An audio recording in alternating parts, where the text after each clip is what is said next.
अस्सलाम वालेकुम, कैसे हैं आप सब लोग। उम्मीद करती हूँ सब ठीक होंगे। वीडियो पसंद आएगी तो वीडियो को लाइक कर लीजिएगा। चैनल पे न्यू है तो चैनल को सब्सक्राइब कर लीजिएगा। एक दो वीडियोस पहले मैंने आपसे शेयर किया था कि इस कुर्ती के अकॉर्डिंग मैंने अस्तर को कैसे कट किया है। उस अस्तर को मैं किस तरीके से शर्ट के फ्रंट पैदल के साथ बैक पैदल के साथ अटैच करूँगी, बाजू कैसे कट करूँगी, सारी डिटेल्स शेयर करने जा रही हूँ।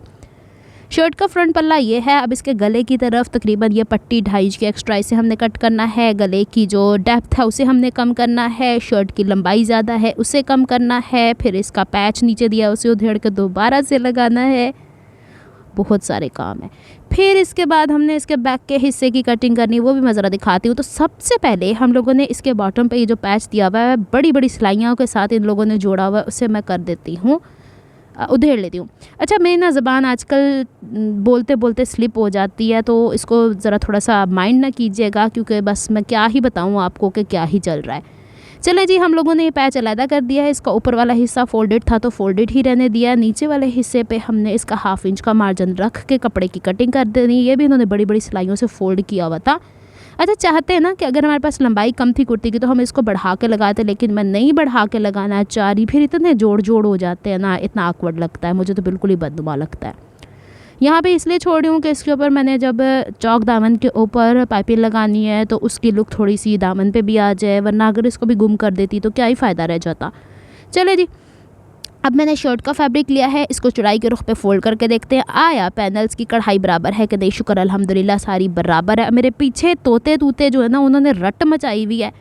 कहीं शोर की आवाज़ आए, कमी अम्मी ऊंचा बोलें तो फिर मेरी तरफ से माजरत। मैं कोई 25-26 टाइम हो गया है कि मैंने वॉइस ओवर करने की कोशिश की है, कोई ना कोई रोला ही पै जाता है। ये हर व्लॉगर के साथ होता है, हर यूट्यूबर के साथ होता है। करें इसको, आप लोग भी फेस करें मेरी तरह।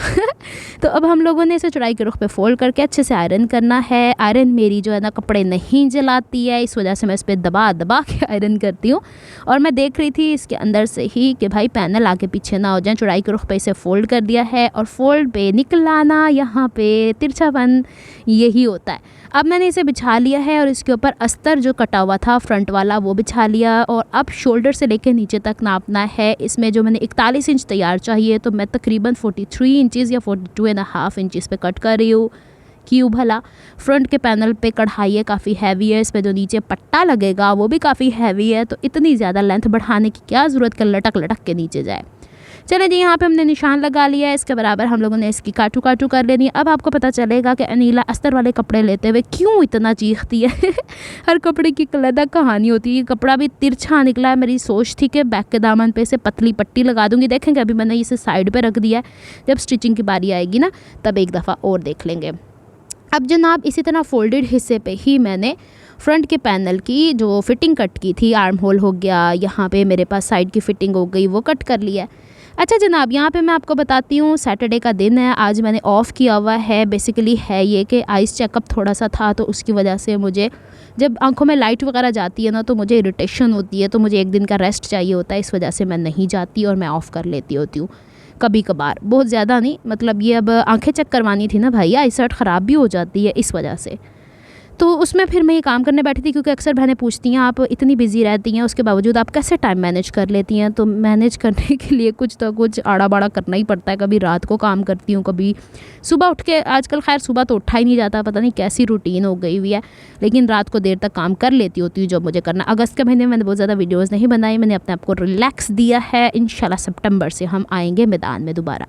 चलें जी, कपड़े को अच्छे से क्रीज़ बनानी है और अस्तर को सीधा हिस्सा ऊपर करके बिछा लेना है। और यहाँ पे इसे बिछा लिया मैंने ऊपर वाले हिस्से को इसके साथ यूँ करके। आ गई समझ में बात? अच्छा, एक चीज़ मैं यहाँ पे डिस्क्लेमर दे दूँ, मैं कोई प्रोफेशनल टेलर नहीं हूँ। कोई बहन ऐसी जो बहुत प्रोफेशनली काम करती हो, प्रोफेशनली काम देखा हो, वो आके तनकीद कर सकती हैं। तो आपकी तनकीद से बचने के लिए मैंने पहले ही आपको दस दिया है कि मैं जो हूँ ना अपने तरीके से काम करने वाली बंदी हूँ। मुझे काम में फिनिशिंग चाहिए, अब काम का तरीका कैसा भी हो। अब देखें ना कि हर इंसान का अपना कोई तरीका होता है काम करने का। कोई इतना प्रोफेशनली फिर वो होता है कि भाई आप तुरपाइयाँ भी करें। इतना टाइम नहीं है बहनों मेरे पास, जितना टाइम होता है ना उसी को मैं अवेल करती हूँ। आते हैं आगे। अब मैंने यहाँ पे जब बिछाया उसके बाद मैंने इसके शोल्डर नाप लिए, गले की चौड़ाइयाँ नाप ली।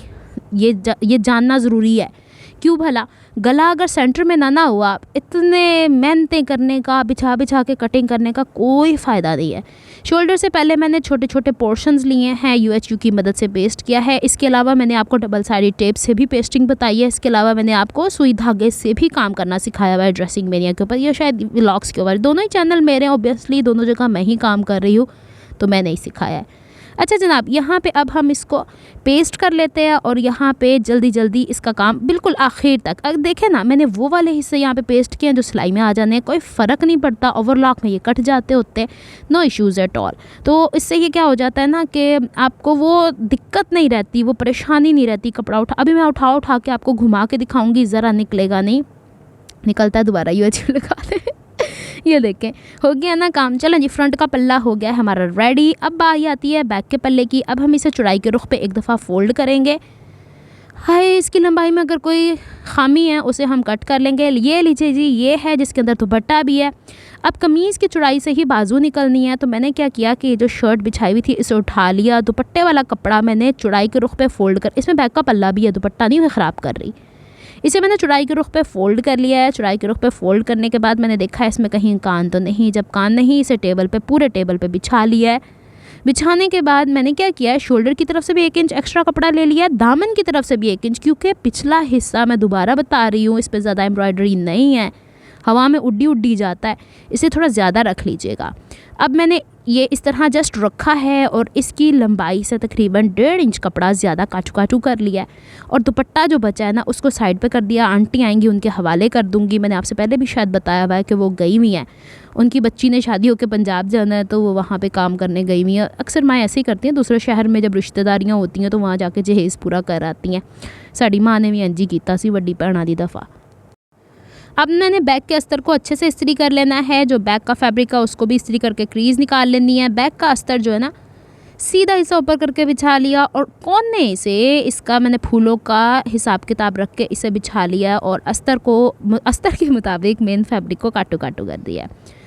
हाय, कितना मुश्किल काम लगता है कभी कभी मुझे, मैं किन कामों में पड़ गई हुई हूँ। अच्छा जी, अब मैंने ना यहाँ पे UHU लगा लेनी है और इसको वैसे ही पेस्टिंग शेस्टिंग कर लेनी है जैसे कि फ़्रंट का पल्ला पेस्ट किया था। आ गई ना बात समझ में। अब माशाल्लाह मेरी बहनें इतनी समझदार हो गई हुई हैं जो रेगुलर मुझे वॉच करती हैं, और जो नहीं देखती उनको भी काफ़ी टिप्स मिल जाती हैं कि आप अपना काम ऐसा कर लेना। पता क्या होता है, आपने UHU से पेस्ट कर लिया ना कपड़ा सीधा रख के, तो बाज़ औक़ात ये शिफॉन का कपड़ा इतना बारीक होता है ना, तो वो कान पड़ जाती है बेचारी बहनों से। फिर मसले मसाइल बच्चियाँ ख़ासकर बड़े फंसती हैं इन कपड़ों में। फिर जनाब मैंने फ्रंट और बैक के पल्ले की एक जितनी कटिंग कर ली थी, एक दूसरे पर रख के ये वाला पट्टा हम बाद में लगाएंगे। फिर स्लीव्स की जब बारी आई तो मैं फिर अपना सिर फाड़ के बह गई, क्योंकि अब स्लीव जो थी ना, मैंने आपको बताया था कपड़ा कम था, इसमें जोड़ लगा था, तो अब दूसरे सूट जो है साथ साथ पाँव पे मेरे कोई चीज़ काट गई थी, उसे हटा रही थी, और यहाँ से मैं इसको जो ना बाजू की शेप की कटिंग कर ली है। बाजू को देखें आगे से वैसे ही हेम करना है जिस तरीके से हमने शर्ट का फ्रंट और बैक पल्ला किया था। शेप के अकॉर्डिंग इसके ऊपर आप लोगों ने पेस्ट कर लेनी है स्लीव्स का कपड़ा ऊपर शोल्डर के ऊपर साइड के ऊपर। ये इसकी गुलाई को हाथ कुछ ज़्यादा ही निकली थी, मैं मेजर करके देख रही थी। चलें जी, कुछ ना कुछ तो हो ही गया है, बहुत ज़्यादा मार्जिन अंदर नहीं रह जाएगा।